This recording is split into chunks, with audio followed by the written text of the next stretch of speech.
ਦੇਖੋਗੇ ਖਬਰ ਹਰ ਧਰਮ ਦੀ ਖੇਡ ਦੇ ਮੈਦਾਨ ਤੋਂ ਤਾਜ਼ੇ ਅਤੇ ਲਾਈਵ ਅਪਡੇਟ ਅਤੇ ਨਾਲ ਹੀ ਰਾਜਨੀਤੀ ਦੇ ਉਥਲ-ਪੁਥਲ ਦੀਆਂ ਹਰ ਤਰ੍ਹਾਂ ਦੀਆਂ ਖਬਰਾਂ ਜਾਣਨ ਤੇ ਦੇਖਣ ਦੇ ਲਈ ਦੀ ਨਿਊਜ਼ आम आदमी दी आवाज। पत्रकार वार्ता में थोड़ा विलंब है, इसके लिए मैं क्षमा चाहूँगा। बहुत सारे किसानों के, हमारे दलित भाई बहनों के प्रतिनिधि आज राहुल जी से, कैप्टन अमरिंदर सिंह जी से मिलने आए थे, थोड़ा विलंब हो गया। सबसे पहले मैं पत्रकार वार्ता में हम सबके नेता माननीय राहुल गांधी जी, कैप्टन अमरिंदर सिंह जी, सुनील जाखड़ जी, हरीश रावत जी और मंचासीन सभी प्रतिनिधियों का स्वागत करता हूं। पत्रकार और छायाकार बंधुओं का भी स्वागत करता हूं। आज देश में एक विषम परिस्थिति है जब खेत और खलिहान पर हमला बोला गया है।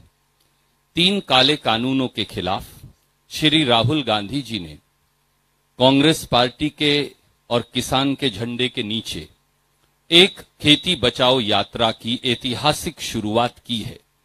भट्टा परसोल से आपने भूमि का उचित मुआवजा कानून खत्म करने की मोदी सरकार की दुर्भावना के खिलाफ यही शुरुआत की थी और अब इन 3 काले कानूनों के खिलाफ शुरुआत की है। बगैर किसी विलंब के मैं आदरणीय राहुल गांधी जी से अनुरोध करूंगा कि वो आपसे अपनी बात कहेंगे। आदरणीय Rahul ji.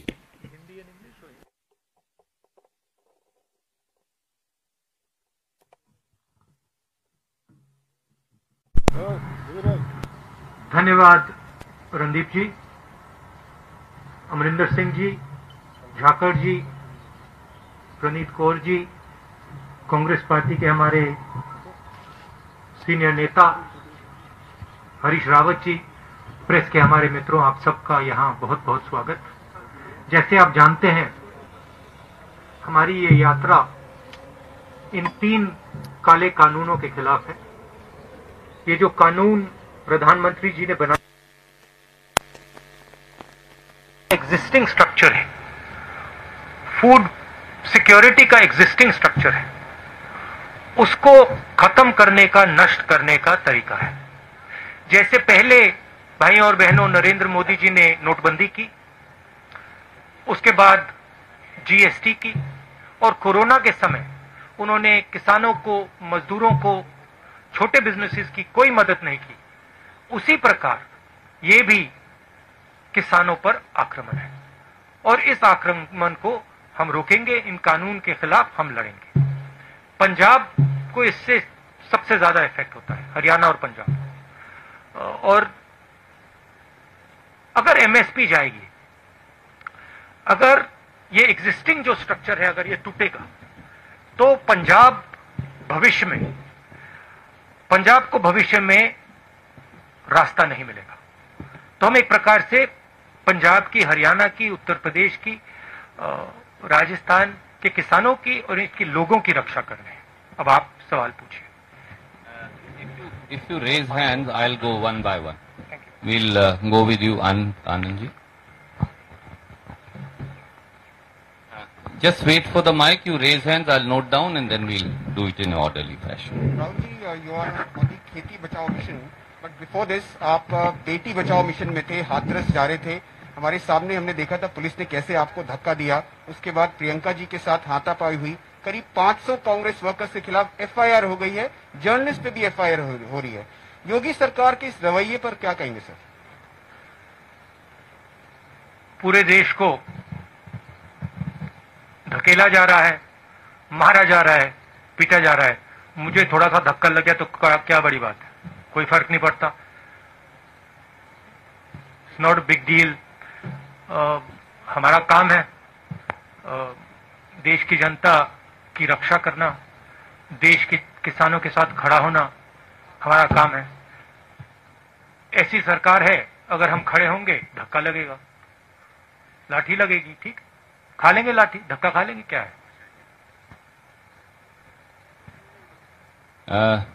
Thank you sir. मैं आपसे एक अनुरोध जो धक्का, जो असली धक्का लगा, धक्का छोड़िए, जो अनइमेजिनेबल उस परिवार को लगा। आप सोचिए, आपकी बेटी है, you have a son, you don't have a daughter, so maybe you will not understand this. People who have daughters will understand it. You might not understand the rape aspect, because that is something that Indian women have to deal with. You will certainly understand the murder aspect. Suppose someone killed your son, and then when you went for justice, they locked you up in your house. And then the DM came to your house and kicked you and threatened you and told you that if you open your mouth, the entire state of Uttar Pradesh will sort you out. And then told you, don't worry, all these protesters, they will go away, Rahul Gandhi will go away, but we will be here. Now you get a feeling, get a sense of how you would feel. That is how that family felt. That is why I went there. Because I wanted that family to know that they are not alone. मैं इसलिए वहां गया था और मैंने परिवार से कहा, मैं सिर्फ आपके लिए नहीं आया हूं, मैं आपकी बेटी के लिए आया हूं, आपके लिए आया हूं, मगर मैं देश में जो लाखों महिलाएं हैं जिनके साथ रोज कोई ना कोई बदतमीजी होती है, हजारों महिलाएं हैं जिनका रेप होता है, मैं उनके लिए भी यहां आया हूं। इंटरेस्टिंग बात यह है कि बच्चे का रेप होता है, मर्डर होता है, पूरा एडमिनिस्ट्रेशन परिवार पर आक्रमण करता है और देश के प्रधानमंत्री एक शब्द नहीं कहते। इंटरेस्टिंग बात है। Thank you sir. May I make one request, आप कोई भी प्रश्न पूछ सकते हैं, स्वागत है, क्योंकि राहुल जी ने सुओमोटो में 3 किसान बिलों की आपसे चर्चा की है। पहले उससे जुड़े सवाल ले लें और फिर कोई और प्रश्न हो तो वो लेंगे। Raman ji from News 24। Sir, I have noted down, I am going to come to everyone. Sir, जो किसान के 3 अध्यादेश के बारे में आप लगातार जिक्र करते हैं कि इसको केंद्र सरकार ने बिना किसानों से सलाह मशविरा किए, बिना पॉलिटिकल पार्टीज को कॉन्फिडेंस में लिए पास करवा दिया। अब चूंकि पंजाब में, हरियाणा के कुछ भागों में भी आंदोलन हो रहा है, लेकिन नरेंद्र मोदी या उनकी सरकार के लोग हमेशा इसका मजाक उड़ाते हैं। वो कहते हैं कि राहुल गांधी ट्रैक्टर यात्रा कर रहे हैं, लेकिन ट्रैक्टर पर गद्दा लगाकर यात्रा कर रहे हैं। वो किसानों की क्या बात करेंगे? और अगर वाकई किसान परेशान हैं देश के दूसरे हिस्सों में, वहां कोई बात क्यों नहीं करता, वहां कोई आंदोलन क्यों नहीं हो रहा? देखिए, बात क्या है, पहले आपने स्मॉल एंड मीडियम बिजनेस पे आक्रमण किया, उनको आपने खत्म कर दिया। फिर आपने जीएसटी, कोविड के समय आपने अपने 2-3 मित्रों की मदद की, लाखों करोड़ रुपए आपने उनका माफ कर दिया। मजदूर घर पैदल जा रहे थे हजारों किलोमीटर, पानी नहीं था, भोजन नहीं था, आपने एक शब्द नहीं बोला, उनको आपने वार्निंग ही नहीं दी, एक दिन वार्निंग नहीं दी। कमरे में बैठे आपने कहा लॉकडाउन होगा, लॉकडाउन कर दिया, मर गए वो। 100-200 लोग वैसे ही मर गए। आपने जो देश की रीढ़ की हड्डी है, जो इस देश को रोजगार देती है, स्मॉल एंड मीडियम बिजनेसेस को खत्म कर दिया है ये देश। और आप देखना, मैंने फरवरी में कोरोना की बात की थी, उन्होंने कहा राहुल गांधी मजाक कर रहे हैं। अब देखिए, समझ किसको है किसको नहीं है। एक व्यक्ति आपको कह रहा है, फरवरी में कह रहा है कि कोरोना से हिंदुस्तान की इकोनॉमी, हिंदुस्तान के लोगों पर बहुत जबरदस्त चोट लगने वाली है, और दूसरा व्यक्ति कह रहा है 22 दिन में ये लड़ाई जीती जाएगी। समझ किसको है ये तो आपको जज करना है, मैं तो नहीं कहूंगा। एक व्यक्ति कहता है 22 दिन में लड़ाई खत्म हो जाएगी, उसको यह भी नहीं मालूम कि कोरोना है क्या, देश क्या है, कैसे चलता है। उस टाइम भी मेरा मजाक उड़ा रहे थे, और अब मैं आपको बता रहा हूं, और आप लिख के ले लीजिए, आज भी मजाक उड़ाएंगे, मगर 6 महीने बाद याद रखना जो मैं आज कह रहा हूं। 2 चीजें आपसे कहूंगा। पहली बात, ये देश अपने युवाओं को रोजगार नहीं दे पाएगा। नरेंद्र मोदी ने ढांचा तोड़ दिया है। अब नरेंद्र मोदी खेती के ढांचे को तोड़ने जा रहा है। अगर नरेंद्र मोदी ने खेती के ढांचे को तोड़ दिया तो एक तरफ रोजगार नहीं मिलेगा, दूसरी तरफ भोजन नहीं मिलेगा। ठीक है, अभी मेरा मजाक उड़ाएंगे, उड़ाने दो। 6 महीने बाद, जैसे आज मैं फरवरी की बात कर रहा हूं, 6 महीने बाद आप देख लेना। ठीक है, ये सिस्टम है, ये फूड सिक्योरिटी का सिस्टम है। एमएसपी है, फूड डिस्ट्रीब्यूशन सिस्टम है, प्रोक्योरमेंट सिस्टम है, मंडियां हैं। ये एक प्रकार से किसान का फूड सिक्योरिटी का एक किला है, ये प्रोटेक्ट करता है। किले में कमियां हैं, मैं ये नहीं कह रहा हूं कमियां नहीं, कम मंडियां हैं, करप्शन है, इंफ्रास्ट्रक्चर बेहतर होना चाहिए, मगर किले को अगर आपने तोड़ दिया तो किसान बच नहीं सकता। अब नरेंद्र मोदी किले को क्यों तोड़ रहे हैं? नरेंद्र मोदी ने जीएसटी क्यों की? नरेंद्र मोदी ने डिमोनेटाइजेशन क्यों किया? नरेंद्र मोदी जी ने कोरोना के समय गरीबों की मदद क्यों नहीं की? 2 नाम दे सकता हूं आपको, अंबानी, अदानी। ये ट्रायंगुलर ग्रुप है, अदानी, मोदी, अंबानी। और नरेंद्र मोदी का काम रास्ता साफ करने का है। उनको ऑर्डर दिया गया है कि स्मॉल एंड मीडियम बिजनेसेस को खत्म करो, किसानों को खत्म करो, मजदूरों को खत्म करो और हमारे लिए रास्ता खोलो। अब मजाक कौन कर रहा है ये आपको डिसाइड करना है। Raman ji, I'll come back to you. We have to. I'll come back to you. We'll give you a second एक question. सेकंड, क्या भाई?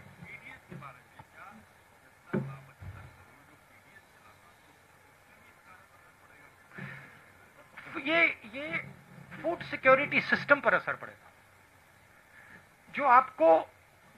जब आप अनाज खरीदते हो मार्केट में, आप खरीदते हो, जो आपको प्राइस मिलती है वो प्राइस आपको इसलिए मिलती है क्योंकि ये स्ट्रक्चर है। जब गरीब व्यक्ति को राशन दिया जाता है, वो राशन इसलिए दिया जाता है क्योंकि ये स्ट्रक्चर है। अगर आप स्ट्रक्चर को ही तोड़ देंगे तो आने वाले समय में आपसे भी ज्यादा पैसा लिया जाएगा। सिर्फ देखिए, लोगों ने कहा हां ठीक है, जीएसटी कर दी तो हमारा क्या नुकसान है? स्मॉल मीडियम बिजनेसेस को नुकसान होगा, मगर जो कंज्यूमर है उसको क्या नुकसान होगा? बट नुकसान होगा, क्योंकि जब वो कोलैप्स करेगा आप कोलैप्स करोगे। तो हिंदुस्तान में सब चीजें कनेक्टेड है, और अगर आप एक चीज को छुओगे तो दूसरी चीज पे इफेक्ट पड़ेगा। मैं दूसरा उदाहरण देता हूं। नरेंद्र मोदी जी ने कहा हिंदुस्तान की जमीन किसी ने नहीं ली, सुना होगा आपने। ऑपोजिशन लीडर्स को कहा हिंदुस्तान की जमीन किसी ने नहीं ली। 1200 स्क्वायर किलोमीटर चाइना ने हमारी जमीन ले रखी है। कैसे ली? क्योंकि चाइना को मालूम है कि यह व्यक्ति जो ऊपर बैठा है ये सिर्फ अपनी इमेज की रक्षा करता है। ये अपनी इमेज बचाने के लिए 1200 स्क्वायर किलोमीटर जमीन हमें दे देगा।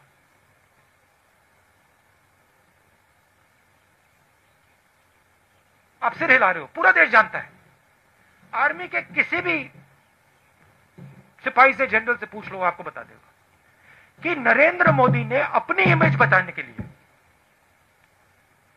देश को झूठ बोला। भारत माता की बात करते हैं, भारत माता के 1200 स्क्वायर किलोमीटर नरेंद्र मोदी ने चाइना को दे दिए अपनी इमेज बचाने के लिए। रियलिटी है, मानो ना मानो। इसके बारे में नरेंद्र मोदी क्या बोलते हैं? आप कभी बुलाइए उनको प्रेस कॉन्फ्रेंस में, ऐसे खुल के बुलाइए, बात कीजिए उनसे। वो आपसे इतना डरते क्यों है?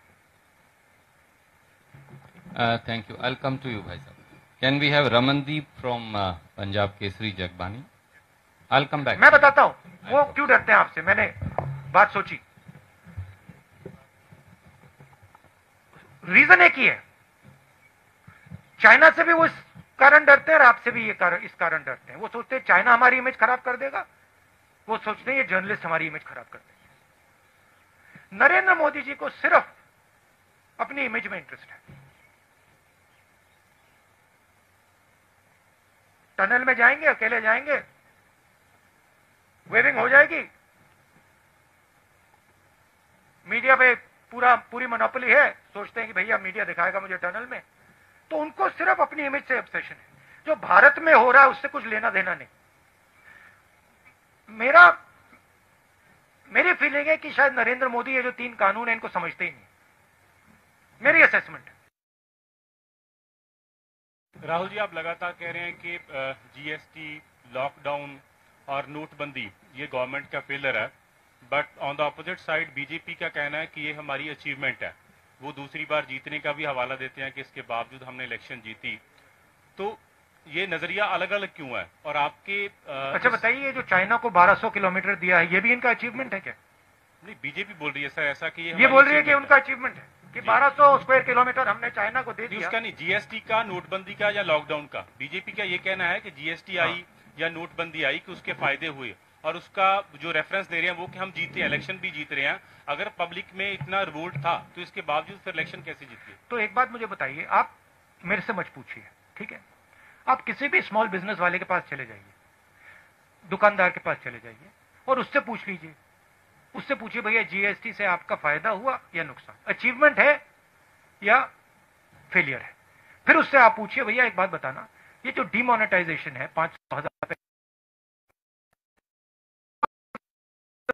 है, छोटे दुकानदारों से बात की है, व्यापारियों से बात की है, किसानों से बात की है, वो तो कहते हैं कि भैया इन कानूनों ने हमें नष्ट कर दिया, खत्म कर दिया। आप जाइए, थोड़ा यहां से बाहर जाइए, किसान से पूछिए, पंजाब के किसान से पूछ लीजिए, ट्रैक्टर लिए घूम रहा है, सड़कें रोक रहा है। अगर अचीवमेंट था तो वो बाहर क्यों खड़ा है? पटाखे क्यों नहीं बजा रहा? Tribune just let her pass the mic to you. Hello. Yeah. Rahul ji, there is a general perception across the country that an opposition with the Congress and other stakeholders is not as strong, and the BJP is able,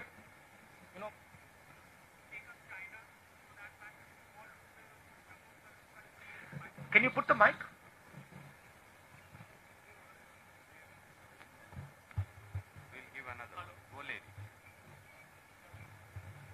Hello. Yes. So they are saying that a weak opposition across the country, including the Congress. Do you think that the general perception that is it so that the BJP is doing everything that they can just because the opposition is not united across many states and especially in Delhi and at the center? See, an opposition in any country functions within a framework. What is that framework? The framework is the press. The framework is the judicial system.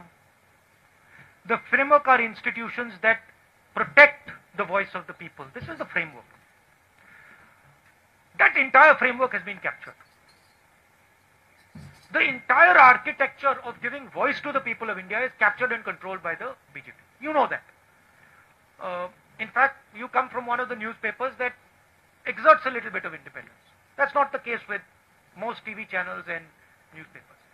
So, if the entire architecture of institutional architecture is captured, then to say the opposition is weak, that's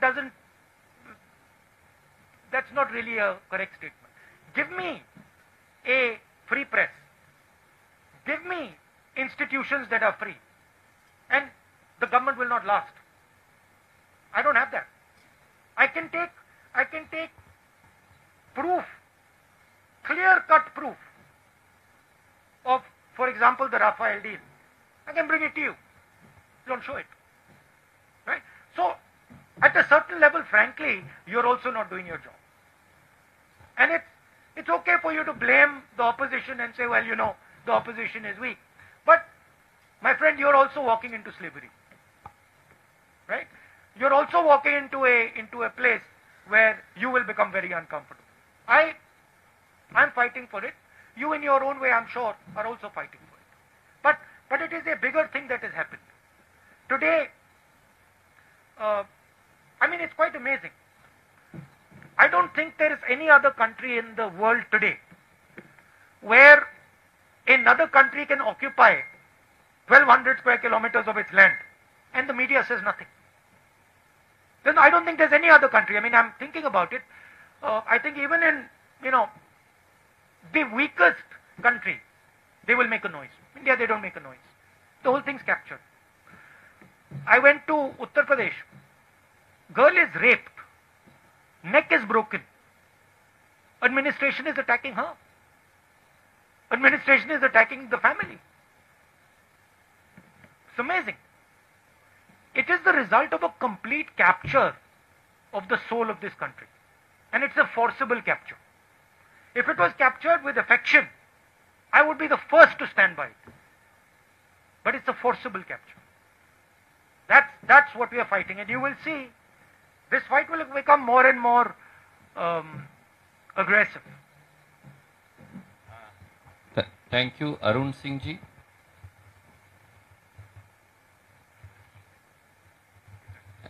And then Gurpreet Singh Chattha ji from Ajit thereafter. Hello Rahul ji, आप उत्तर प्रदेश गए, आप पंजाब आए हैं, आप lockdown के दौरान taxi driver से बात कर रहे थे। आप जब भी कहीं जाते हैं, किसी इशू को उठाते हैं, बीजेपी की तरफ से एक वर्ड है पॉलिटिकल टूरिज्म। आपको ऐसा लगता है कि जब आप किसी कॉज को, किसी इशू को हाईलाइट करने की कोशिश करते हैं तो उससे डेविएट करने के लिए पॉलिटिकल टूरिज्म की बात आप करिए। अब उत्तर प्रदेश सरकार ये कह रही है कि एक इंटरनेशनल साजिश है यूपी सरकार को बदनाम करने की, जो कुछ हो रहा है वहां पर हाथरस में। या यहाँ पर आपसे सवाल ये पूछा जा रहा था कि गद्दी लगी थी, आप उस ट्रैक्टर पे बैठे थे। नहीं, मगर ये सवाल कभी नहीं पूछा जाएगा कि नरेंद्र मोदी ने 8,000 करोड़ रुपए के लिए 2 हवाई जहाज क्यों खरीदे। $1 बिलियन, 8,000 करोड़, उसमें कुशन छोड़िए, उसमें तो पलंग है पूरा। मतलब एक पलंग नहीं, 50 पलंग होंगे उसमें। ये नहीं कहते कि भैया हमारा जो प्रधानमंत्री है उसने 8,000 करोड़ रुपए का जहाज खरीदा। क्यों? क्योंकि उसके मित्र ट्रंप के पास जहाज है 8,000 करोड़ का, तो उसे भी चाहिए। ये नहीं कहते। ये कहते भैया राहुल गांधी, अमरिंदर सिंह जी गए, ट्रैक्टर पे बैठे थे, किसी ने कुशन लगा दिया। तो मैं वही कह रहा हूँ, नैरेटिव चेंज हो जाता है। आप पॉलिटिकल टूरिज्म वर्ड इसको दिया जाता है। इसलिए मैं पूछ रहा हूँ कि आप अगली बार जब कोई इशू उठाने की सोचते हैं तो इससे निपटने का क्या उपाय आपके पास है? क्योंकि देखो, मैं अपना काम करता हूं। मैंने जैसे बोला, मीडिया कैप्चर्ड है, इंस्टीट्यूशनल स्ट्रक्चर कैप्चर्ड है, उनका उधर डोमिनेंस है। मगर किसान पर जो अत्याचार करते हैं, छोटे दुकानदारों पर, स्मॉल मीडियम बिजनेसेस पे जो आक्रमण करते हैं, युवाओं के भविष्य पे आक्रमण जो करते हैं, उधर तो डोमिनेंस नहीं है ना। उधर मैं काम करता हूं। अब कहीं ना कहीं हिंदुस्तान के युवा को दिखेगा कि भाई यहां पे नरेंद्र मोदी जी टनल में वेविंग कर रहे हैं, मगर मुझे खाने को नहीं। किस बात की वेविंग कर रहे हैं वो टनल में, जब मुझे खाने को नहीं है, मेरे पास रोजगार नहीं है, मुझे भविष्य नहीं दिख रहा। तो कभी ना कभी रियलिटी, सच्चाई तो बाहर आती है ना। मैं पेशेंट आदमी हूं, रुक जाऊंगा थोड़ी देर। शुक्रिया। Can we have Gurpreet Singh ji from Ajit? Sir, मैं माइक देता हूं आपको। हेलो सर, जैसे आपकी पार्टी बोलती है, आपके वर्कर बोलते हैं कि आप जब सत्ता में आए, आपकी सरकार कांग्रेस बनती है तो 3 बिल हैं जो आपने बोला कि हमने वो बंद कर देंगे। अगर वो बंद भी कर देते हैं, जो पोजीशन अभी है, कैप्टन साहब यहाँ बैठे हैं, पहले भी पोजीशन खराब है, खुदकुशियां हो रही हैं, उसके लिए आपके पास प्लान क्या है किसानी को बचाने के लिए? हमारे अगर मैनिफेस्टो को आप पढ़ें, और उसकी कॉपी मैं दे सकता हूं, उसमें क्लियरली लिखा है कि जो फूड सिक्योरिटी का सिस्टम है उसको हम स्ट्रेंथन करेंगे। आज 40 किलोमीटर के रेडियस में मंडी होती है, हम 4 किलोमीटर के रेडियस में मंडी लगाएंगे।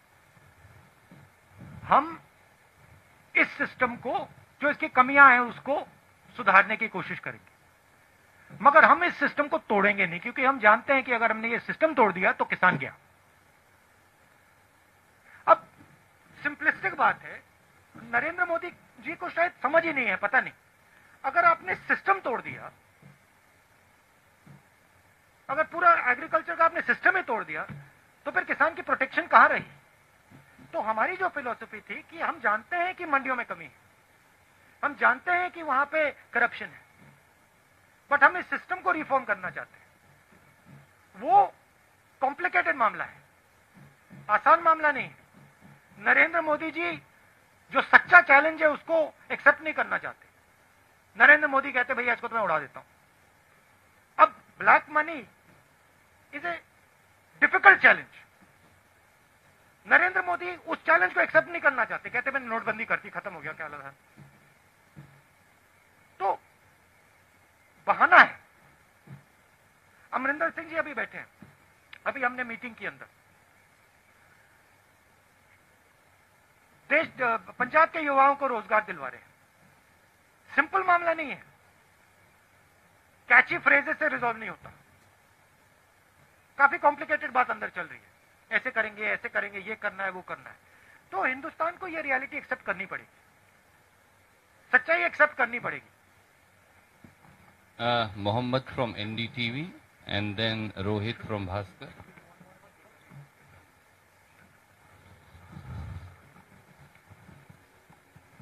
So you have been mentioning in your speeches that you will save the federal structure. You are fighting this for saving the federal structure. In 1970s, the Punjabi Suba movement in Punjab was also for strengthening the federal structure, and it was crushed, and partly it is blamed on Congress party also. So why Punjab and Punjabis should trust you on this? Punjabis should see my actions. Right? And I can tell you, if you look at my political career, you can see my action. Don't just look at my words. I came to Punjab and I've learnt a lot from the Punjabi people. In fact, if you were to ask me, you have given me more than I have given you. So I have in a sense, a debt to you. Qarz hai. So in my mind, I believe that the people of this state, they have a particular spirit. That spirit has taught me quite a lot. I'll tell you a small story. I remember, and this has never left my sister or my mind ever. It will never leave. I remember when in 1977, my grandmother lost the election. There was no one in our house. Nobody. But there were Sikhs in my house. She was protected by Sikhs in 1977. I'll never forget them. Right? So I have, in my mind, it's a strange thing, but there is a debt that I feel I owe the people of Punjab. It's strange. In a similar way, I feel I owe a debt to the people of Tamil Nadu. I don't know why, but I have that feeling inside. So that's the first thing. Second thing is, look at my actions. Land acquisition bill. I fought, I got beaten up, I got abused. Nyamgiri, I fought, I got beaten up, I got abused. Manrega, abused. Right? Farm bill, I'm standing in front of the farm bill. I'm standing with the people of Punjab and saying, look, I've come here, I'm standing with you. I understand this is a risk for your future. So you look at my actions, you will see that I am a person who instinctively, I feel, when I see some injustice being done, I feel for that person, instinctively. If you see one strong man beating a weak man, automatically I am on the side of the weak man. This may be a failing. In fact, this is why I get beaten up so much in politics. It might be a feeling here. Every time I'm also thinking to myself, yeah, why? But I have that inside me. If I feel that injustice is being done to Punjab, I'll be standing on Punjab's side, no matter what. If I feel injustice is being done to the Dalit girl in UP, I'll go there. I'll get 2-3 lathis, no problem. That's my nature. That's what I've been taught. I don't know any other way. And frankly, I can see right now that my political path would have been much easier if I didn't have this. अगर ये मेरे अंदर नहीं होता, but वो है, अब मैं उसको कैसे निकालूं? That's why people of Punjab should trust me. Thank you, sir. Rohit from Bhaskar.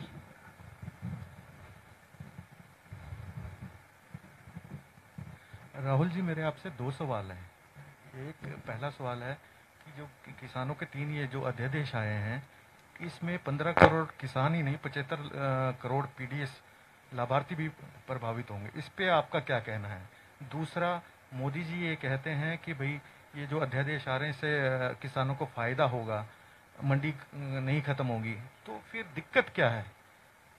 अगर किसानों को फायदा होता तो नरेंद्र मोदी जी ने पार्लियामेंट हाउस में डिबेट क्यों नहीं कराई? उधर वो भी बोलते, हम भी बोलते।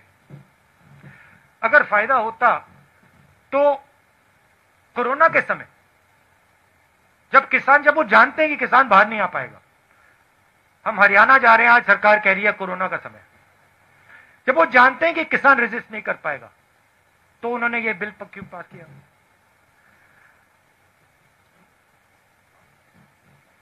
ऐसे प्रेस कॉन्फ्रेंस में बैठ के क्यों नहीं बोलते नरेंद्र मोदी जी कि ये किसानों के हक में है? पंजाब में आके क्यों नहीं बोलते? पंजाब के किसानों के साथ खड़े होकर क्यों नहीं बोलते? पहला सवाल, जैसे मैंने कहा, ये एक सिस्टम है। ये सिस्टम हिंदुस्तान का फूड सिक्योरिटी का सिस्टम है। इससे सिर्फ किसानों को नुकसान नहीं होगा, इससे कंज्यूमर का भी नुकसान होगा। एंड में किसान की जमीन जाएगी, उसको सही दाम नहीं मिलेगा। नरेंद्र मोदी जी कहते हैं मंडी की कोई जरूरत नहीं। हजारों मंडी है हिंदुस्तान में, मंडियों में वर्कर्स काम करते हैं, स्मॉल ट्रेडर्स हैं, किसान जाता है, लोडर्स होते हैं, लाखों में होंगे हिंदुस्तान में। उनका क्या होगा?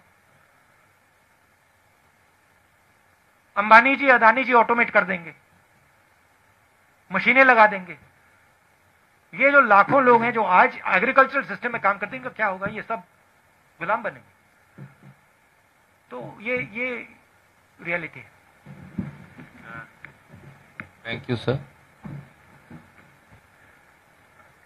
अब एक बात, आप सबका बहुत बहुत धन्यवाद। आपने मुझसे इतने सवाल पूछे, मगर इनको तो आपने स्कॉट फ्री छोड़ दिया। तो इनसे भी 2-3 सवाल पूछ लीजिए। आदरणीय अमरिंदर सिंह जी, विशाल भाई, please take the mike. Sir, आप दोनों से ही है। नरेंद्र मोदी कहते हैं कि इच्छा शक्ति की कमी थी, इसीलिए उन्होंने 3 जो बिल थे वो लागू कर दिए जब टनल पे गए थे। तो उसके बाद क्योंकि पिछली सरकारें इनको लागू नहीं कर पाई थी और लगातार ही सवाल खड़े हो रहे हैं, चाहे स्टेट का मैनिफेस्टो, इलेक्शन मैनिफेस्टो था, चाहे 19 में आपका मैनिफेस्टो था, कि एपीएमसी एक्ट को आपने बड़े जोर शोर से वहां पे उठाया था। तो क्या लगता है कि आने वाले समय में इसको पूरी तरह डिमोलिश कर दिया जाएगा, या अभी भी आप मैनिफेस्टो के ऊपर खड़े हुए हो? देखिए, हमारे मैनिफेस्टो में क्लियर था कि हम एग्रीकल्चरल सिस्टम को डेवलप करेंगे। अगर आप 4 पॉइंट्स थे शायद, उसमें अगर आप पॉइंट्स देखें तो उसमें हमने कहा था हम फार्मर्स मार्केट डेवलप करेंगे। उसमें हमने कहा था कि हर 4 किलोमीटर हमें हम मंडी लगाएंगे। उसमें हमने कहा था कि हम infrastructure, farm to fork infrastructure बनाएंगे। हमने ये कहीं नहीं कहा था कि हम पूरे के पूरे फूड सिक्योरिटी सिस्टम को नष्ट कर देंगे। नरेंद्र मोदी जी ने इन 3 कानून के साथ पूरे के पूरे फूड सिक्योरिटी सिस्टम को नष्ट कर दिया है। इसलिए पंजाब का किसान खड़ा है, इसलिए हम यहां प्रेस कॉन्फ्रेंस कर रहे हैं। सर, सेशन बुला रहे हैं जल्दी इसको लेके। You'll have to take one question. Can we go to Kanchan from the Indian Express? Session वाला सर बता दीजिए जरा। स्पेशल सेशन बुलाया जा रहा है जी, इसको लेके। स्पेशल सेशन भी प्लस लीगल जो भी करना पड़ेगा हम करेंगे। और जो आदरणीय राहुल जी ने कहा, अगर आप 2019 का कांग्रेस का घोषणा पत्र देखेंगे तो उसका बिंदु नंबर 7 क्लॉज नंबर 12 अगर पढ़ेंगे तो वहां फार्मर्स मार्केट का पूरा खाका दिया गया है। धन्यवाद। कंचन जी। Rahul ji, Yogi, the CM of UP, has said that Hathras rape was an international conspiracy. What do you think about that? And another question is that the Akalis have asked you 5 questions here in Punjab. The gist is that what were you doing abroad when the farm bills were passed in the parliament? You were not even here for the farm bills. My mother had gone for a medical checkup, and my sister couldn't go with her because some members of her staff had COVID. So that is why I was with my mother, helping her through a medical checkup. I'm her son also, after all, and I have to look after my mother. Thank you. And they were, and madam, they were supporting that ordinance. The other thing is, yeah, of course, which the Akalis won't tell you, is that they have worked with the BJP. उनके साथ BJP साथ उन्होंने सालों काम किया है, और जब ये 3 बिल पास हो रहे थे, उनकी मदद अकाली दल कर रही थी. तो वो तो पूरा पंजाब का किसान जानता है. आपका दूसरा सवाल क्या था? About the Hathras rape being a international conspiracy, Yogi ji has said. I mean, Yogi ji is entitled to his opinion. He's more than welcome to imagine whatever he wants to imagine. What I saw there was a lovely girl who was molested. Her neck was broken. Her family was threatened. And the people who did it, no action was taken against them. If Mr. Yogi sees an international conspiracy, well, that's fine. That's his prerogative. What I saw was a tragedy. The Chief Minister of Uttar Pradesh should have had the decency to say, this is a tragedy, and I will look into it, and I will protect this family and this girl. Thank you. I think we'll need to wind up because आपका आज हरियाणा का programme भी है पंजाब के बाद. आप सबका बहुत बहुत शुक्रिया. मैं माफी चाहूंगा बहुत सारे साथियों से आज हम सवाल नहीं ले पाए, पर there will be another time for Rahul ji will be back. Thank you very much.